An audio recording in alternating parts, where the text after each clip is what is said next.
JDiv is back at it here to give everyone another Chicago Bulls related video, as we now know the order of the 2021 NBA draft, and unfortunately the Chicago Bulls did not fall in the top 4, meaning they did indeed have to give their pick to the Orlando Magic, which ended up being the 8th pick in the draft because of the Nikola Vucevic trade, which I'm fine with. So we trade Wendell Carter Jr., Otto Porter Jr., and 2 first-round picks, which is the 8th pick this year and a first in 2023 for Nikola Vucevic and Al-Farouq Amino.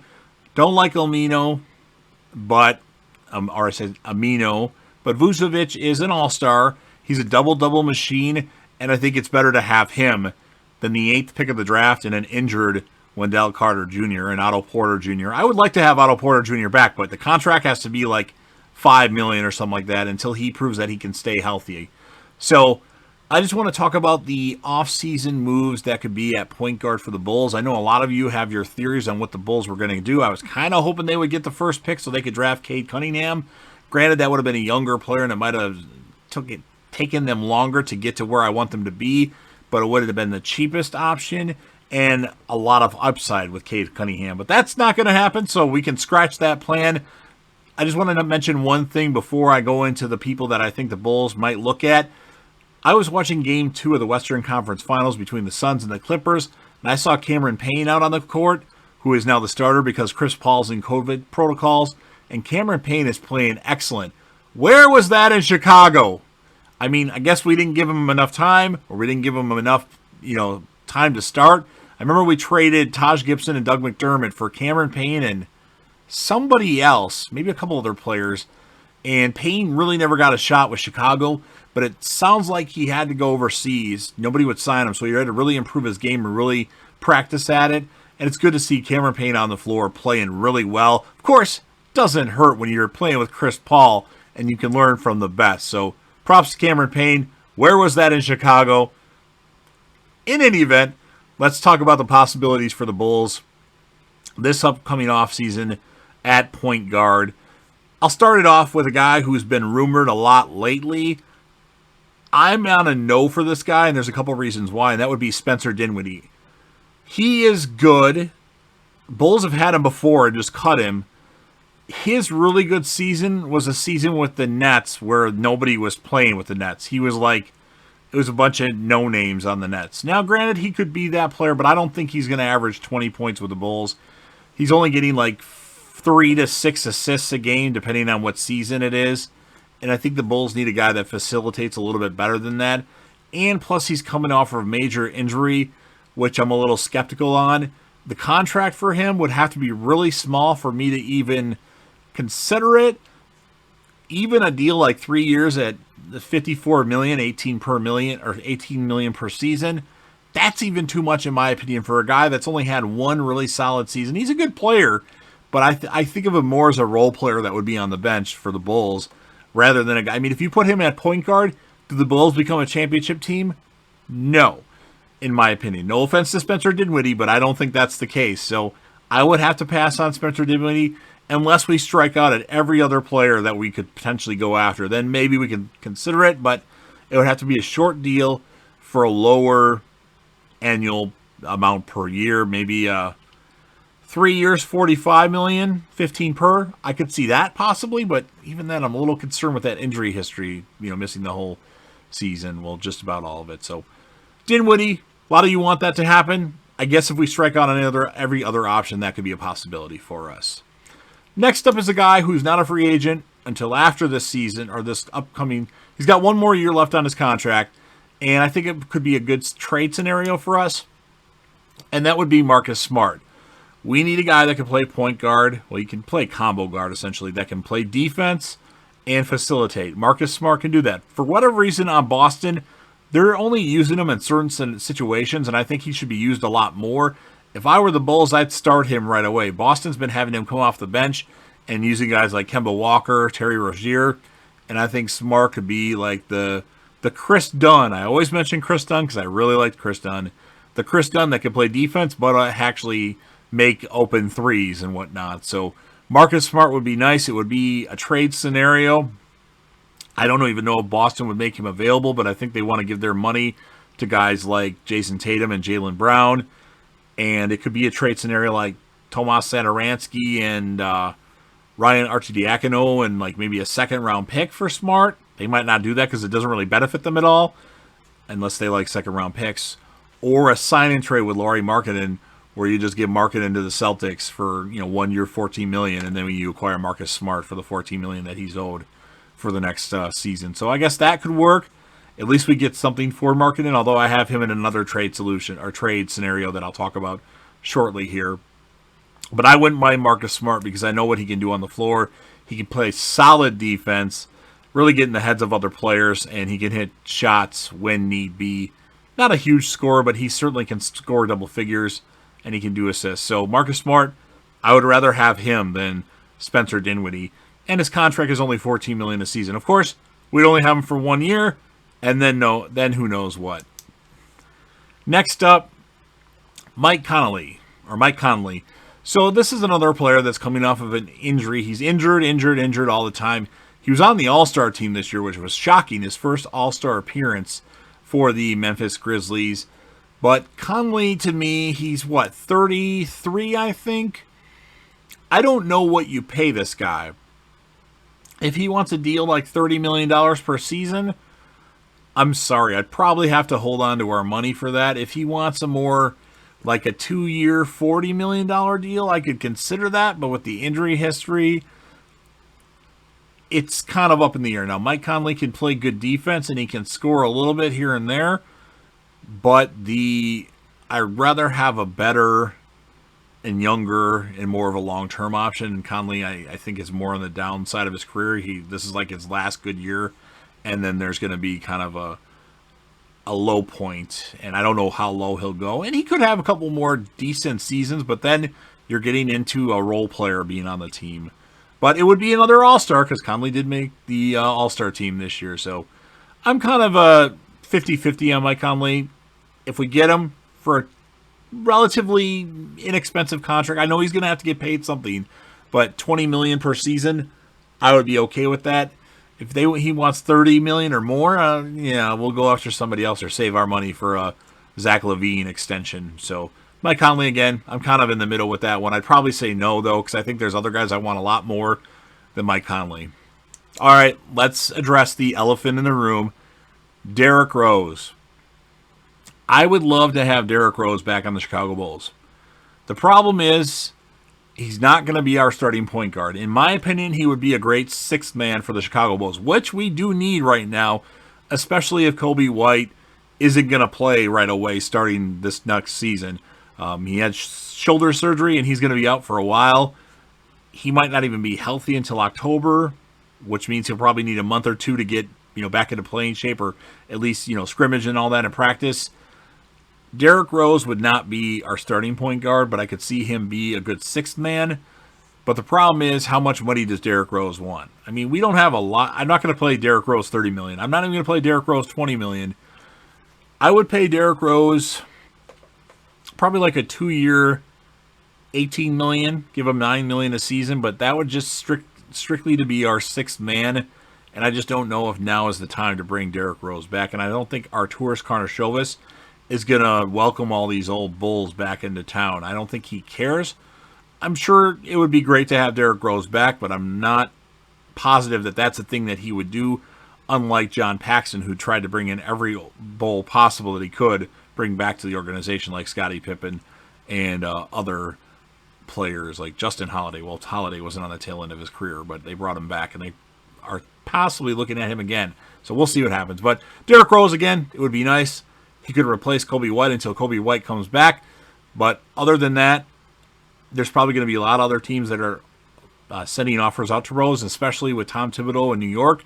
I think he wants to bring D. Rose back, so I don't see it happening, him coming to the Bulls. At least not at the moment. Maybe a trade during the season or next season, but I don't think this offseason. But it would be nice to see. Damian Lillard. So I don't even know if this trade would be possible. I think the Bulls would have to give way too much up, and we don't have the assets to trade for Damian Lillard unless we trade a Zach LaVine, Nikola Vucevic, and Patrick Williams. And I don't want them to trade Patrick Williams. Obviously, you don't want to trade Zach LaVine at this point.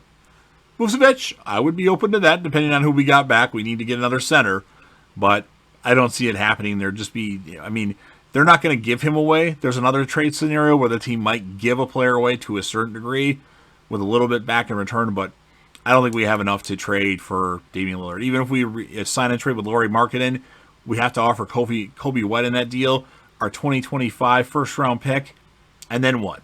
We got to match the $30+ million that Lillard's owed in next season, and I don't know if we can do that. So, as much as I'd like to see it, I don't think that one's possible. Kyle Lowry. Lowry's an interesting one. For the right price, I would bring in Kyle Lowry. He's a proven winner. He has won an NBA championship before. Well, Kawhi Leonard won an NBA championship before, but Kyle Lowry was on that team as, I believe, the number 2 option, unless Serge Ibaka was the number 2 option. Or no, Pascal Siakam was probably the number 2 option. But again, Lowry, we have to miss out on a couple other players before I would even consider bringing Lowry in. And then if he wants like a big contract, well, he's already had a big contract. He made $30 million plus this year. I would sign him for probably $20 million-ish, maybe 18 to 20 million for, 2 years max, probably a year. And then what? I don't know if Kyle Lowry makes us a championship team. Granted, he's won a championship before, but maybe he's a little overrated and it was the people around him. I don't know. I haven't seen Kyle Lowry play that much recently. I've watched him more when he was with Houston and stinking up the place back in Houston. And he's only been a starter for a certain amount of time. So Lowry, again, if we get him for the right price and a short-term contract because we got to pay Zach LaVine, I'm open to it, but I just think he's going to want too much money, and I'd rather have us pay another player a lot of money if we can get him rather than Kyle Lowry. So I'd be okay with Lowry, but it's got to be for the right price. Let's talk about the guy that I would pay the right price for. Chris Paul. If somehow, some way, Chris Paul wanted to come to the Bulls, which I don't think is really going to happen. I think he's ultimately going to go back to the Suns. And actually, I think the Suns are going to be the NBA champions this year. I just have a feeling. Team looks good. But let's say, Chris Paul's already declined his option, apparently. What would it take to bring Chris Paul into Chicago? I mean, he wants a 3-year, $90 million contract or a $100 million contract. 3 more years will be his 39s. He'll be 39 in 3 years. He's pretty old, but Chris Paul goes on a team and they're a winner. The Thunder, the Pelicans, or was it the Hornets? I don't remember. When he was with David West and Tyson Chandler, the Suns this year balled out. I mean, Chris Paul, you gotta hand it to him. Putting him on the Bulls would be great. Again, the cost is going to be crazy. I don't know about 3 years, $100 million, or 3 years, $90 million, but if Chris Paul will sign his name on the dotted line, I probably would do it because this is Chris Paul we're talking about, and not a guy like Mike Conley or Kyle Lowry or Spencer Dinwiddie. But Paul would be a baller on the Bulls. He'd be a great facilitator, and he would teach Zach LaVine so much. He would teach Kobe White so much, and that would be an awesome acquisition for the Chicago Bulls. But we're getting him in the twilight of his career, supposedly. But I would be okay with that because it's Chris Paul. Let's talk about Lonzo Ball. So Lonzo Ball would probably be my first choice because he's young. He's a free agent. We could do a sign and trade, or we could acquire him outright. I don't know what the amount to get him will be, and I don't know if the Pelicans would match what we offer him. But if we could do a sign and trade for Lonzo Ball, maybe put in Lauri Markkanen for like 1 year, $11 million, or 2 years, $22 million, and also include Tomas Satoransky and get Lonzo Ball for like a 3-year. I don't know if I want to pay Lonzo any more than $20 million a year. I just don't know if he's that great yet. He's had moments where he's good, but then you have moments where he's kind of not there. But he played really good last season. I think he'll be 24 when the season starts. Lonzo Ball's a guy that used to be really shitty from the free throw line, and he's really improved his game from that and his overall shooting. He looked really good last year, but that's last year. That's one season. So that's the question with Lonzo Ball. That's why I like a guy like Chris Paul. Chris Paul's done it over and over and over again, and that's why he's so old that I would rather pay Chris Paul the money than a guy like Lonzo Ball. But I'm okay with $20 million a year for Lonzo Ball. 25 if that guarantees that we get him and we get to get rid of Satoransky's $10 million and like include marketing and sign and trade to equal Ball's 25-ish million, then I'm okay with that. And he's probably my number one target because I think that's the most realistic option for the Bulls this offseason. But it's going to cost us, and I don't want to be over the salary cap too much. And I don't know if we win a championship with Lonzo Ball as our point guard, where Chris Paul, I'm really happy about our potential for the NBA Finals. With Lonzo Ball, it might take a few more years. And then the last person I'm going to discuss is a guy who a lot of Bulls fans are talking about more negatively, and that would be Ben Simmons. So, yes, I understand Simmons in the fourth quarter sucked with Philadelphia in the playoffs. He was terrible, didn't take any shots, doesn't shoot threes, but the guy plays elite defense. However, his contract, he signed up for a while, and it's not cheap. It's starting at $33 million next season. So I'm okay with the Bulls acquiring Ben Simmons, and here's why. So if we can dump some of our bad contracts to Philadelphia and maybe do a sign and trade with Lauri Markkanen and maybe include 1 second-round pick, I would be okay with it. Because think of it this way. You're going to lose Lauri Markkanen, and you want something for him. So if you sign him to like a 3-year, $39 million deal, which will be $13 per season, you add Tomas Satoransky, which is about $10 million, and then if we can get rid of Al-Farouq Amino's contract, which is about $10 million, or more, maybe it's $11 million, so that's around $33 million, $34 million. Maybe include a second-round pick. I don't know about a first-round pick, but if we can get Ben Simmons, who is an elite defender, he's a great facilitator. Okay, yes, he sucks at the foul line, and he doesn't shoot threes. I think he can improve, especially after the criticism that he's getting right now. If he can improve to a 65 to 70% free throw shooter, he can always work from that. Lonzo Ball did the same thing, and now Lonzo Ball, as of this year, was like an 80% or 79% free throw shooter. And of course, the threes, I don't know if he'll ever get a three to his game, but if other players have gotten it, Ben Simmons can certainly get it. But dumping Al-Farouq Amino's contract, Satoransky, I don't mind, but if we can get Ben Simmons, I'd rather have Ben Simmons. So getting rid of his $10 million and then getting something for Lauri Markkanen. Ben Simmons is an all-star. He's more of a superstar, although now people are trashing him, but I think he would be a good addition to the Bulls. And he's one of the guys I would rather have than Dinwiddie, probably Mike Conley, Kyle Lowry. My top three choices are going to be Chris Paul, Ben Simmons, and Lonzo Ball. I think we probably end up with Lonzo Ball. Sounds like Lonzo Ball is open to playing with Chicago. Just depends if the Pelicans want to match that deal or they really want to just get rid of him and do a sign and trade so they get something for him. But those are my thoughts on our point guard. Sorry this video took a little bit longer to make.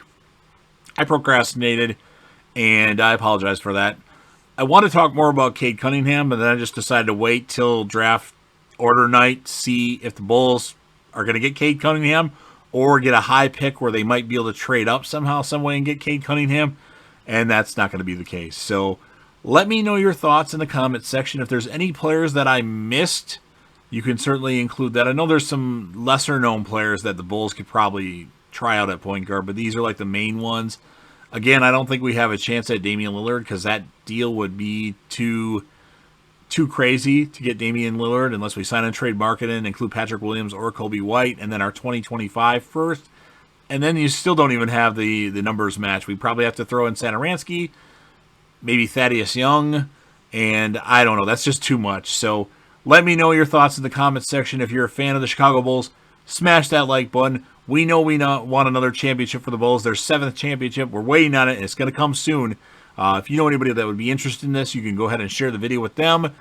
Don't forget to leave me lots of comments about your favorite Bulls, your possible offseason acquisitions, point guards you want on the Bulls, your hate for my saying Derrick Rose shouldn't come back unless he's our 6th man, and any other Bulls tidbits, put that in the comment section. And of course, last but certainly not least, And now, you need to hit that sub button, subscribe to the channel, join the team, show your damn support, and be a part of something special, and JDev will return.